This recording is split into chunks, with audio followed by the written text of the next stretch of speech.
1982 में भी major general जेके Bansal Israel ने एक कोशिश की थी, 2006 में भी इजराइल ने कोशिश की, लेकिन दोनों बार में रणनीति अलग लगी। लातिनी रिवर तक जाकर जो बफर जोन बनाने की इजराइल की कोशिश है, क्या इजराइल उसको जमीन पर उतारेगा और पूरी तरीके से हिजबुल्लाह को वहां से वाइप आउट कर देगा?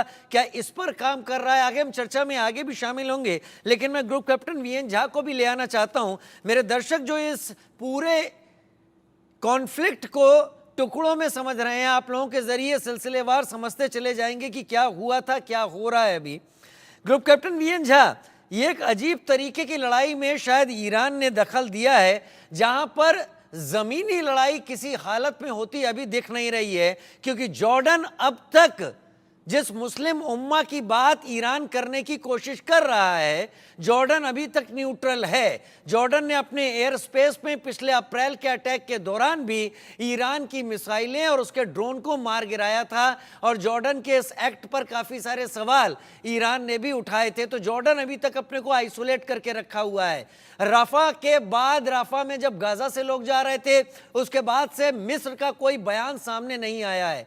आपको लग रहा है कि ये एयर अटैक के जरिए सुप्रीमेसी कायम की जा सकेगी और ये वॉर निपट सकेगा दोनों देशों के बीच में, या फिर ये छुटपुट आतिशबाजी चलती रहेगी? राजीव जी, काफ़ी डिटेल में अभी बंसल जी ने कहा, तो वो तो उन्होंने बताया ही।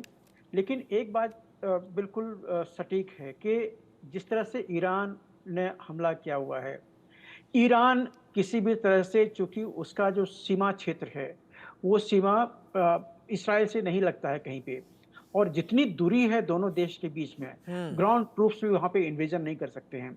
जो तीन देशों के सरजमीन जो इसराइल से मिलते हैं वो है इजिप्ट, जॉर्डन और लेबनान।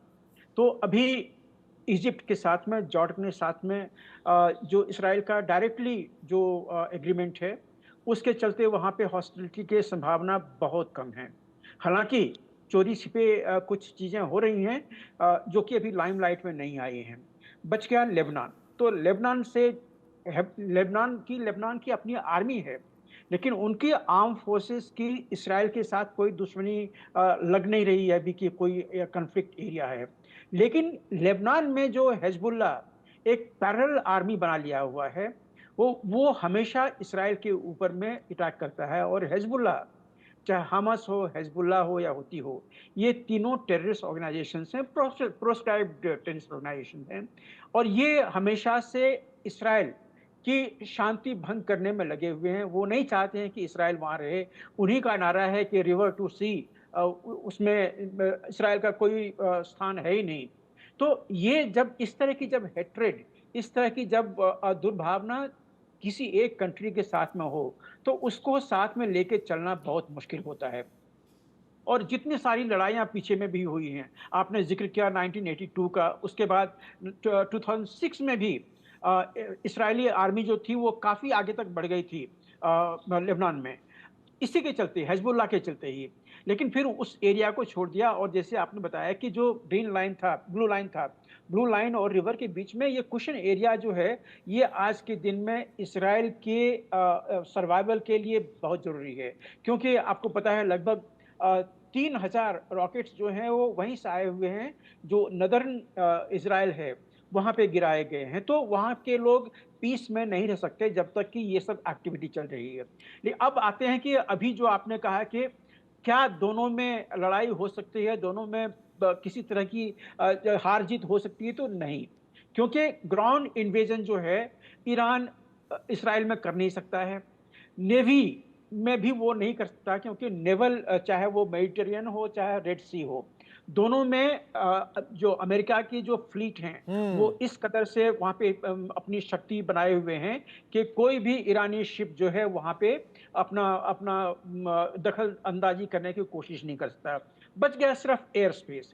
तो एयर स्पेस में क्या हुआ, वही हम देख रहे हैं कि या तो अप्रैल की बात कर लीजिए या अभी की बात कर लीजिए, तो एयर स्पेस में चाहे वो ड्रोन हो, चाहे क्रूज मिसाइल्स हो, चाहे बैलिस्टिक मिसाइल हो, या फिर अपने प्रॉक्सी जो कि हिजबुल्लाह है या हमास है, चाहे वो वेस्ट बैंक के थ्रू हो, चाहे लेबनान के थ्रू हो, वो वहाँ पे अपनी रॉकेट बरसाने की कोशिश करते हैं। लेकिन इसराइल जो है उसकी एयर डिफेंस काफ़ी तगड़ी है। एक तो हमने सब सुना हुआ है कि आयरन डोम जो है उनका काफ़ी इफ़ेक्टिव सिस्टम है। वहीं पे आयरन क्लैड भी एक दूसरा वर्ज़न है, वो भी काफ़ी सशक्त है। और तीसरी जो एरो 2 और 3 जो कि बैलिस्टिक मिसाइल के लिए लगा हुआ है, वो भी काफ़ी सशक्त है। लेकिन जब भी एक कॉन्सन्ट्रेटेड अटैक होता है, चाहे वो रॉकेट की हो, चाहे क्रूज़ मिसाइल्स की हो, चाहे बैलिस्टिक मिसाइल की हो, तो वो कहीं न कहीं ये एयर डिफेंस को भेदने में सक्षम हो जाता है और वही हमने कल देखा हुआ है। क्योंकि बैलिस्टिक मिसाइल की ट्रैजेक्टरी ऐसी होती है राजीव जी, कि वो हर रडार पे अपना सिग्नेचर नहीं डालता है। बैलिस्टिक मिसाइल सीधा पहले ऊपर जाता है, स्पेस में चला जाता है 200, 300, 400 किलोमीटर ऊपर में और फिर वहाँ से ट्रैजेक्टरी बना के अपने टारगेट पे नीचे गिरता है। तो इसकी जो जो हॉरिज़ॉन्टल जो सिग्नेचर होती है रडार स्कोप पे, वो बहुत कम होती है और ऐसे मिसाइल्स को मारने के लिए जो डिफेंस सिस्टम है, वो भी बिल्कुल अलग है।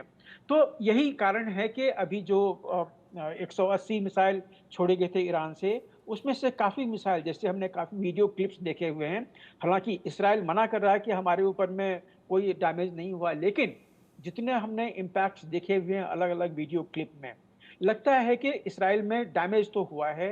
अब किस जगह पे डैमेज हुआ है, कितना डैमेज हुआ है, ये तो इज़राइली जो फ़ोर्सेस हैं वो बताएँगी या फिर कोई थर्ड पार्टी अगर वहाँ पे जर्नलिस्ट या कैमरा वहाँ पे पहुँचे, तो उससे पता चलेगा। जी। अब जब तक कि थोड़ा-सा मैं और समझ लेता हूँ। हुँ। कल ही रात यूएन सिक्योरिटी काउंसिल में एक इमरजेंसी मीटिंग बुलाई गई थी। इसमें इज़राइल की भर्त्सना करने की कोशिश की गई ईरान के द्वारा और कल ही एक और इमरजेंसी मीटिंग बुलाई गई थी G7 की, जो कि बहुत आवश्यक था।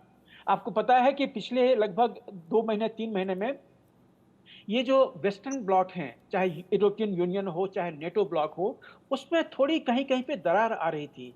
अलग-अलग सुर आ रहे थे। आपने सुना होगा कि जो कुछ कंट्री हैं उन्होंने पैलेस्टाइन को मान्यता दे दी, कुछ कंट्री जो है वो पैलेस्टाइन को नहीं मानते हैं।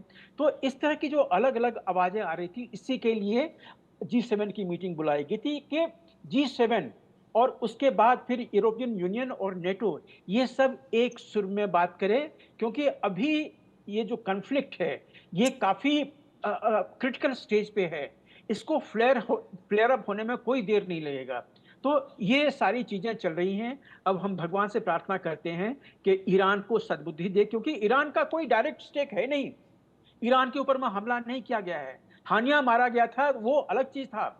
लेकिन ईरान का कोई डायरेक्ट इम्पैक्ट इज़राइल ने नहीं किया, कोई डायरेक्ट अटैक नहीं किया हुआ। तो इसीलिए ईरान को ये जस्टिफ़ाई करने की कोशिश करना कि हमने रिस्पॉन्ड किया हुआ है, किसी भी तरह से जस्टिफ़ाई नहीं होता है। अब देखिए आगे-आगे होता है क्या? ये तो वॉर ज़ोन है, इसमें नैरेटिव्स बनेंगी, इसमें अलग-अलग कैज़ुअल्टीज़ होंगी। ठीक है। आपने कहा था कि 7 कैज़ुअल्टी हुई है इज़राइली फ़ोर्सेस का।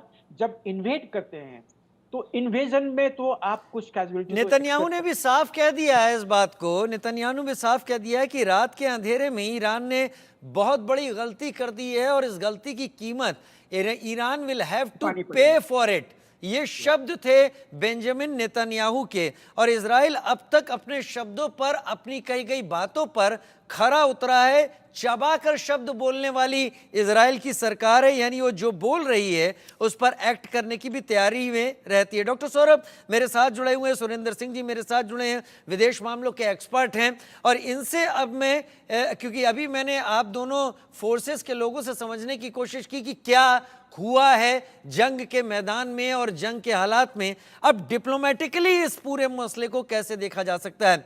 डॉक्टर सौरभ, मैं और किसी के बयान पर अभी नहीं जाऊंगा, मैं अपने विदेश मंत्री डॉक्टर एस जयशंकर के बयान पर जाऊंगा, जिन्होंने ये कहा। डॉक्टर सौरभ अभी हमारे साथ इस वक्त नहीं जुड़े हुए हैं, मैं सुरेंद्र सिंह जी आपका ही रुख कर लेता हूं इस वक्त। मुझे अभी देर से पता चला कि वो अभी जुड़े नहीं हैं। सुरेंद्र सिंह जी, एस जयशंकर साहब का बयान है कि ये सारे फसाद की जड़, ये जो भी हालात इस वक्त इजराइल और आसपास के इलाकों में पैदा हुए हैं, इसकी जड़ 7 अक्टूबर 2023 है। हमास ने जिस तरह से इंट्रूड करके 1200 इजरायलियों का मर्डर किया, 250 से 300 को किडनैप किया, जिसमें से कई अभी भी कैप्टिविटी में हैं, ये इसकी जड़ में है। तो इशारा कहीं भारत के विदेश मंत्री ने दे दिया कि भारत किस लाइन को लेने की कोशिश कर रहा है। आप किस तरीके से देख रहे हैं करंट सिनारियो को और भारत के स्टैंड को? नमस्कार राजीव जी। मैं कुछ हद तक हमारे फॉरेन मिनिस्टर साहब की बात से इत्तेफाक रखता हूं, पर पूर्ण तरीके से नहीं, क्योंकि ये 7 अक्टूबर नहीं, ये लेट 40s से चल रहा है। क्योंकि आप देखिए कि अगर आपको किसी प्रॉब्लम को सॉल्व करना है तो आपको पत्तों को नहीं, जड़ों पे जाना पड़ेगा। जड़ों से जब आप ट्रीट करेंगे पेड़ को तो पत्ते भी ठीक निकलेंगे। तो जो इजराइल जिस हिसाब से उन्होंने वेस्ट बैंक और पैलेस्टाइन को अलहदा कर रखा है, मतलब मेरे को तो अपना बचपन भी याद है और आप सबको भी याद होगा कि कितने सालों से हम देख रहे हैं कि ये यहाँ से पत्थर फेंकते थे और वो वहां से इजराइल गोली चला देता था। जब एक आदमी के पास कलम नहीं होगी, स्कूल नहीं होंगे, इंस्टीट्यूट्स नहीं होंगे, वो बंदूक उठाएगा। और जब तक इसकी टू नेशन थ्योरी, जो कि अब तो यूरोपियन कंट्रीज ने भी इसे इत्तेफाक रखना शुरू कर दिया है, नॉर्वे स्वीडन भी कह रहे हैं, क्योंकि एक बात को समझो कि आप किसी को अगर बहुत ज्यादा दीवार से चिपका दोगे, क्योंकि ये 7 अक्टूबर का मसला नहीं है, ये उससे पुराना है, तो जब एक आदमी घर से बेघर हो जाएगा, जब उसके बच्चों के पास स्कूल नहीं रहेगी, जब दीवार बना दी जाएगी, पहली बात तो मैं किसी एक कंट्री से इत्तेफाक नहीं रखता, मैं एक प्योरली लॉजिकल बात कर रहा हूं कि जब आप किसी को दीवार से चिपका देंगे तो वो मरता क्या ना करता। और मैं जैसे कि ईरान की तो ये हालत है कि बेगानी शादी में अब्दुल्ला दीवाना, आप पंगा ले रहे हो, पर गेम वो भी नहीं है। अगर ईरान के पास प्रॉक्सीज हैं तो मैं स्टेट ऑफ इजराइल को भी अमेरिका का प्रॉक्सी मानता हूं। एक बात को समझो, ये गेम बहुत बड़ी है, ये गेम पेट्रोल की है। अमेरिका चाहता है यहाँ पे अपना वर्चस्व बनाए रखे, क्योंकि सारा पेट्रोल यहाँ से, और अमेरिका सबसे बड़ा पेट्रोल का कंज्यूमर है। तो उन्होंने शुरू से ही डिवाइड एंड रूल खेला है। अब प्रॉब्लम क्या हो गई है कि ईरान अब बीच में एक जरिया बन गए। जैसे कि आपके भी 4 बातें आपने बोली कि आपने इन दोनों की ताकत गिनवाई, इजराइल की और अफगानिस्तान की, ईरान की। अब मैं आपको फ्री में केस स्टडी देता हूं कि अफगानिस्तान से ईरान से भी गया गुजरा था, और इजराइल से ज्यादा पावरफुल राइट अमेरिका है। Right right. अमेरिका क्या कर पाया अफगानिस्तान में आके? यहाँ लड़ने आया, ट्रिलियंस ऑफ डॉलर खर्चे, उसी तालिबान से लड़ने आया, उन्हीं को असला दे के उसी तालिबान के से हवाई जहाज से अपनी जान छुड़ा के भागे, और वो असला हमें भी तंग कर रहा है, क्योंकि वो जब से कोल्ड वॉर खत्म हुई है वो सारा गन थ्रू पाकिस्तान यहाँ आना शुरू हो गया। जी। तो ताकत से नहीं निपटेगा, अमेरिका नहीं निपटा पाया अफगानिस्तान को ताकत से।